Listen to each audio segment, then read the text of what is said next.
माँ चली अमेरिका। निधि का नेचर बचपन से ही शर्मिला था।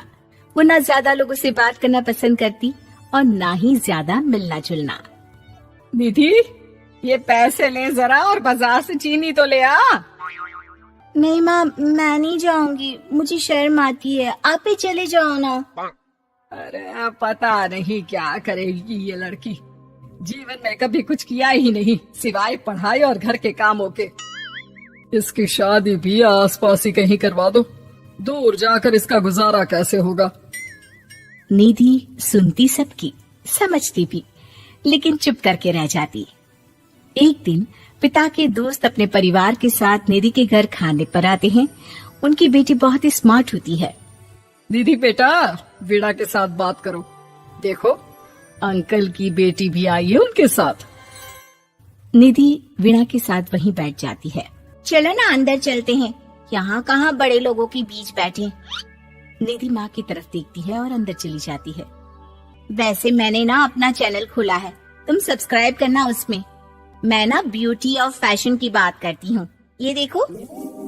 ओह, इतने सारे लोगों के सामने तुम कैसे इतना बोल लेती हो? मुझे तो बहुत शर्म आती है। अरे शर्म कैसी। खैर, सीधी सादी सी निधि, उसकी शादी हो जाती है राकेश से। राकेश एक स्मार्ट लड़का था, उसे घूमना फिरना पसंद था, लेकिन निधि का शर्मिला व्यवहार वो समझ जाता है। अरे निधि, घर से बाहर क्यों नहीं निकलती? लोगों से मिला जुला करो, तभी तो पता चलेगा ना कि दुनिया कैसी है। क्या करना है पता करके? शादी से पहले पापा और अब आप।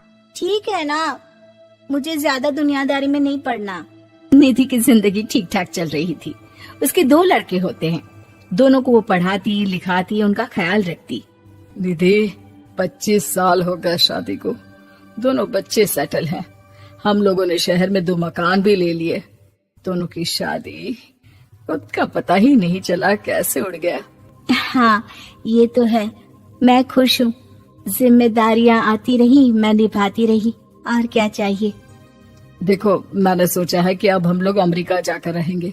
यहाँ की जिंदगी तो जी ली, वैसे मुझे वहाँ बहुत अच्छी नौकरी मिल रही है। मैं कैसे चलूंगी, मुझे वहाँ का कुछ नहीं पता। अब तो जानते हैं ना कि मैं घर से बाहर ही कम निकलती हूँ। अरे तो क्या हुआ, वहाँ भी घर में ही रहना है ना, मैं हूँ ना, नौकरी करूँगा। निधि मान जाती है और पति के साथ अमेरिका चली जाती है। माँ, तुम्हारी बहू को बच्चा होने वाला है, तो क्या तुम 2 महीने के लिए यहाँ आ सकती हो? मुझे तुम्हारी बहुत जरूरत है, मैं टिकट भेज देता हूँ। हाँ, ये तो बहुत खुशी की बात है।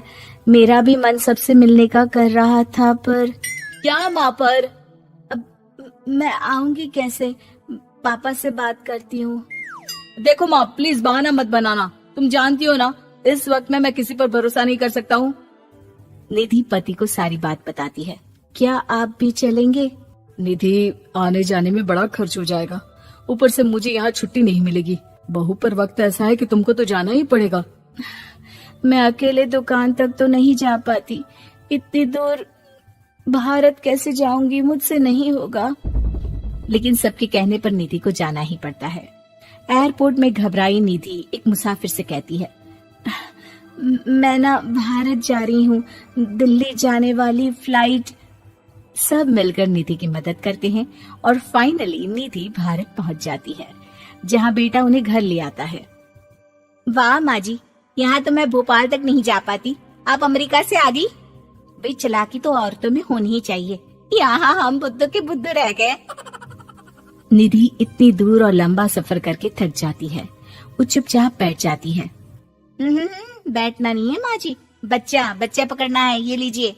और हाँ, घर का काम तो मैं करूंगी नहीं, जानती है ना शरीर कच्चा सा है, तो मुन्ने को सुलाकर कुछ बना लीजिएगा। निधि को बहू का व्यवहार बहुत बुरा लगता है। जैसी भी थी, पिता और पति की हमेशा लाडली रही थी निधि। निधि बेटे की तरफ देखती है।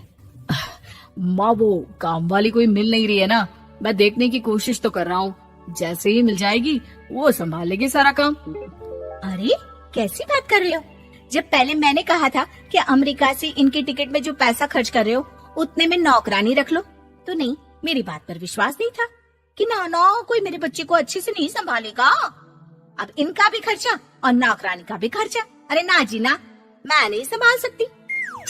निधि जैसे तैसे 2 महीने रहकर वापस अमेरिका चली जाती है, लेकिन वहां जाते ही जैसे राकेश उसे देखता है उसके गले लग जाता है। ये क्या हालत बना रखी है निधि, कैसी लग रही हो? खाना नहीं खाती थी क्या? क्या हो गया? निधि पति से कुछ नहीं कहती, बस रोती ही चली जाती है। मैं नहीं चाहूंगी कभी भी भारत, आप मुझे हमेशा यहीं रखना अपने पास। राकेश बेटे को फोन करता है। तुम्हारी माँ की जो दुर्दशा करके तुमने भेजा है ना, मुझे पता होता तो मैं अपनी बीवी को कभी तुम्हारे पास नहीं भेजता। पापा, आप तो रीना का नेचर जानते हैं ना, वो माँ पर हावी रहती थी। अब मैं तो ऑफिस चला जाता था, वो माँ पर जुल्म करती है, और माँ भी इतनी सीधी है कि चुपचाप सहती रही। मुझे माफ कर दीजिए पिताजी। खैर, राकेश कहता भी क्या, प्यार दुलार के साथ अपनी निधि को संभालने में लग जाता है। लेकिन कहते ना, वक्त हमेशा एक सा नहीं रहता। अमेरिका में ही राकेश की मृत्यु हो जाती है और निधि अकेली रह जाती है। बड़ा बेटा कहता है, माँ भारत चलो ना, हम लोग साथ रहेंगे। निधि को जैसे ही वो सब सीन्स याद आते हैं वो परेशान हो जाती है। समझ में नहीं आता कि पति के बिना अब जीवन कैसे चलाएगी। मैंने सारा जीवन घर का काम किया, घर देखा और जिंदगी चलाई, लेकिन जिस घर में रही सबने प्यार दिया, मैं वहां नहीं जाना चाहती। तभी राकेश जिस कंपनी में काम करता था उसका मालिक निधि के घर आता है। वो भी भारतीय ही होता है। दीदी, राकेश ने आपके बारे में बताया था।